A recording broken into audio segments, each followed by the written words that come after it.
మొంతా తుఫాను ఆంధ్రప్రదేశ్, ఒరిస్సా, తమిళనాడును వణికిస్తోంది.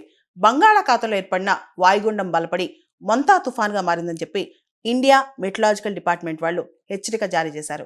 నైరుతి ఆగ్నేయ మధ్య బంగాళాఖాతంలో ఇది కేంద్రీకృతమై ఉంది. ఇది పశ్చిమ వాయవ్య దిశగా ప్రయాణం చేస్తోంది.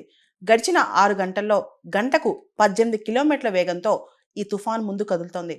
మంగళవారం ఉదయం నాటికి అంటే అక్టోబర్ 29 ఉదయం నాటికి ఇది తీవ్ర తుఫానుగా రూపాంతరం చెందే అవకాశం కనిపిస్తోంది. విశాఖకు దక్షిణ ఆగ్నేయంగా 600 కిలోమీటర్ల దూరంలో, కాకినాడకు ఆగ్నేయంగా 570 కిలోమీటర్ల దూరంలో, చెన్నైకి తూర్పు ఆగ్నేయంగా 520 కిలోమీటర్ల దూరంలో, పోర్ట్ బ్లేర్కు పశ్చిమంగా 750 కిలోమీటర్ల దూరంలో ఈ తుఫాను కేంద్రీకృతమై ఉంది. తీరం వెంట 50 నుంచి 70 కిలోమీటర్ల వేగంతో ఈదురుగాలులు వీస్తున్నాయంట.